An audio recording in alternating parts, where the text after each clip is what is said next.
ये जो आप स्क्रीन पर फोटो देख रहे हैं, ये ना तो पति पत्नी हैं, ना तो माँ बेटे हैं, ना तो कोई रिलेटिव हैं। ये एक महिला है और जो बगल में खड़ा शख्स देख रहे हैं, यह इसका होने वाला दामाद है, जिसकी शादी इसकी बेटी के साथ होने वाली थी 16 अप्रैल 2025 को। और शादी के 9 दिन पहले ऐसा कुछ होता है, वह सास अपने दामाद के साथ फरार हो जाती है। और फिर उसके बाद ऐसा होता है जो कि काफ़ी हैरान कर देने वाला था। आप भी सोच रहे होंगे कि एक सास अपने दामाद के साथ क्यों भागी और उसके बाद अब क्या होगा, और जो होगा वो काफ़ी चौंका देने वाला होगा। आइए इस कहानी को विस्तार से जानते हैं। और फिर मीडिया सूत्रों से पता चला कि सगाई के कुछ दिन बाद वह सास अपने दामाद के साथ 5 दिन तक घर में रुकती है। और उसी के बाद एक ऐसा प्लान बनता है जो कि काफ़ी हैरान कर देने वाला था। आप सभी दोस्तों को नमस्कार, मेरा नाम रवि है। अगर आप हमारे चैनल पर नए हों, सब्सक्राइब, बेल आइकन जरूर दबाएं। ये सच्ची घटना चालू होती है उत्तर प्रदेश का ज़िला है अलीगढ़, और उसी के पास ही एक थाना है जिसका नाम है मंडराक, और उसी के पास एक गांव है जिसका नाम है मनोहपुर गांव।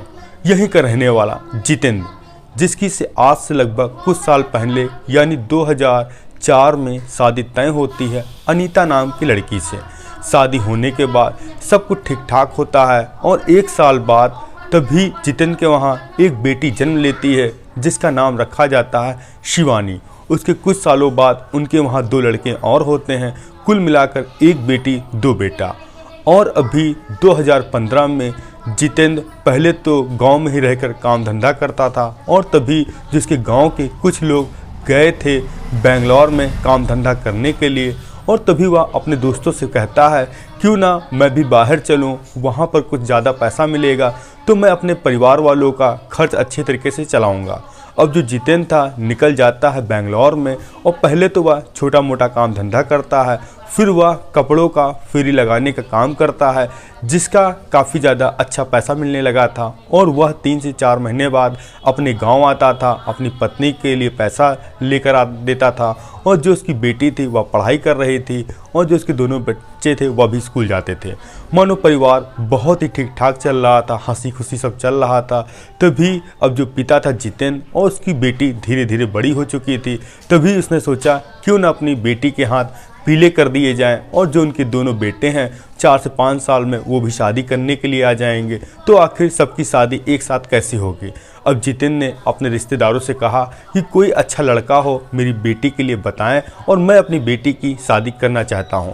जो उनके रिश्तेदार थे वह इधर उधर पता लगाते हैं, तभी पता चलता है एक युवक है जो कि काफ़ी ठीक ठाक है और यहीं उत्तर प्रदेश अलीगढ़ ज़िले का ही रहने वाला है। और अभी वह उत्तराखंड में एक जगह है रुद्रपुर, वहाँ एक प्राइवेट कंपनी में सुपरवाइज़र का काम करता है और उसको ठीक ठाक पैसे मिलते हैं। अब जैसे ही जितेंद्र को यह बात पता चली कि लड़का अच्छा है, कमाता है और वह उनकी बेटी को बहुत ही खुश रखेगा और किसी प्रकार का दुख नहीं देगा, तभी वह उस लड़के के घर वालों से बात करते हैं। और फिर एक दिन तारीख जो साल रखा जाता है 2024 अक्टूबर का महीना होता है, जो उनकी लड़की थी शिवानी और जो उनका लड़का था जिसके लिए अपनी बेटी की शादी कर रहे थे उसका नाम राहुल था, दोनों को मंदिर में मुँह दिखाई की जाती है। मुँह दिखाई करने के बाद फिर जब लड़का और लड़की को पसंद होती है तो दोनों का रोका कराया जाता है। रोका उसको कहते हैं कि वह एक चीज़ ऐसी होती जब दोनों को पसंद हो जाती है, फिर लड़की के घर वाले लड़के के हाथ में मिठाई और कुछ शगुन के तौर में पैसे रखते हैं, और लड़के के घर वाले लड़की के हाथ में शगुन पैसे रखते हैं, जिसके बाद अब वह कहीं भी दूसरे लड़के को देख नहीं सकते हैं क्योंकि उन्हीं से दोनों का फिक्स हो जाता है।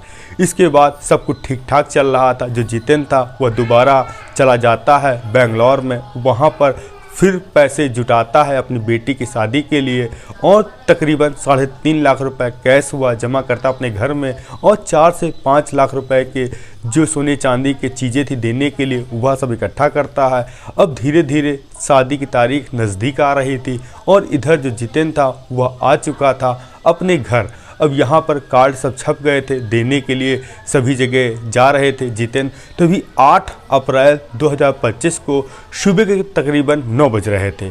जो उनकी पत्नी अनीता थी वह अपने पति के पास आती है, कहती है तुमने सब जगह कार्ड दे दिए हैं और मेरी बहन का घर छूट गया है, उनके वहाँ कब देने जाओगे।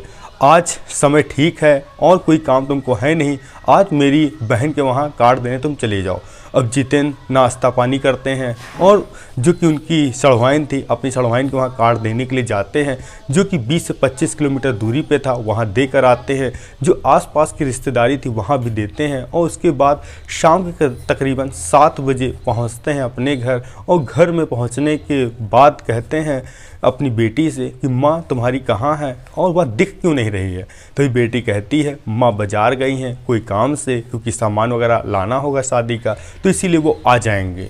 अब जो पिता और बेटी और जो उनके माता पिता थे जितेंद्र के, वो सब इंतज़ार कर रहे थे कि उनकी बहू आई क्यों नहीं है। अब 8:30 बज जाता है, तभी जितेंद्र अपनी पत्नी को फ़ोन मिलाता है और कहता है तुम कहाँ हो, मैं कितनी देर से तुमको पूछ रहा हूँ। तभी उसकी पत्नी कहती है मैं अभी आधे घंटे में आ जाऊँगी, बाज़ार में मार्केट कर रही हूँ। अब धीरे धीरे 9:30 बज जाता है, 10 बज जाता है और उसके बाद जो अनीता का मोबाइल स्विच ऑफ हो जाता है। अब जैसे ही स्विच ऑफ हो गया तो जो जितेंद्र था, पति था, वह बहुत परेशान होता है और इधर कहीं ना कहीं अब उसको डर सता रहा था कि उसकी पत्नी ने मोबाइल स्विच ऑफ क्यों कर दिया। अब इसके बाद वह अपने दामाद को फ़ोन मिलाता है, जो इसका नाम राहुल था। वो कहता है दामाद जी आप कहाँ हैं। तभी वह बोलता है कि मैं थोड़ा बाहर हूँ और उसके 10 मिनट बाद उसका मोबाइल स्विच ऑफ हो जाता है और फिर वह अपने ससुर को फ़ोन मिलाता है और कहता है तुमने 20 सालों से जो तुम्हारी पत्नी अनीता है, तुमने उसको बहुत सताया है, बहुत दुख दिया है। अब वह मेरे साथ है और हम लोग कहीं बाहर जा रहे हैं और तुम हम लोगों को पीछा मत करना। इसके बाद फ़ोन स्विच ऑफ हो जाता है। अब जितेंद्र सुनता है कि वह दामाद के साथ ही जो उसकी पत्नी फरार है और दोनों गए हैं तो कहाँ गए हैं। इसके बाद वह रात में सो जाता है और यह बात अपनी बेटी को नहीं बताता है। और सुबह जैसे होता है तो पता चलता है कि बेटी अपने अलमारी में जाती देखती है पापा यहाँ ना तो पैसा है ना तो जेवर है। अब जितेंद्र यह बात सुनता वह हैरान हो जाता है और कहीं न कहीं अब उसको पूरा पक्का हो गया था कि उसकी पत्नी अपने होने वाले दामाद के साथ फरार हो गई है। और बताते हैं जितेंद्र कि घर में रखा 3.5 लाख रुपए और 5 लाख के जेवर लेके फरार हो गए। इसके बाद गाँव वालों के साथ वह पहुँचते हैं चौकी में और तहरीर देते हैं कि उनकी पत्नी ने होने वाले दामाद के साथ अपना कहीं फरार हो गई, वह उसके साथ शादी करना चाहती है।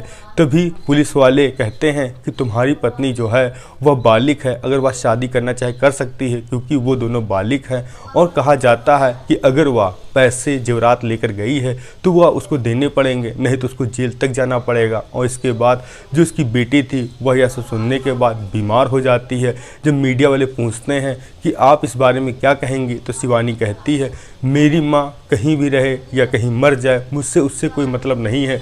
जो मेरे पिता ने इतना धन दौलत जो कमाया है, जो मेरी शादी के लिए रखा है, वह दे जाए, मुझे फिर अपनी माँ से कोई मतलब नहीं है। अब पुलिस वाले गुमशुदगी का मामला दर्ज करते हैं। अनीता के लिए दबिश दी जा रही है, उसका मोबाइल नंबर सर्विलांस पर लगाया जाएगा और पता किया जाएगा कि वह कहाँ पर है और जो वह लेकर गई है वह सामान बरामद हो और पुलिस वह पीड़ित परिवार को दिलाएगी। अब इस बारे में जो उनके पति थे जितेंद्र, वह कहते हैं साहब मेरी आपसे एक अपील है, एक बार मेरी पत्नी को पकड़कर मेरे सामने ले आइए। मैं उससे पूछना चाहता हूँ कि उसने अपनी ही बेटी की ज़िंदगी बर्बाद क्यों की। अगर उसको भागना था वह बिना शादी के पहले ही भाग जाती, कम से कम ये नौबत तो ना देखनी पड़ती।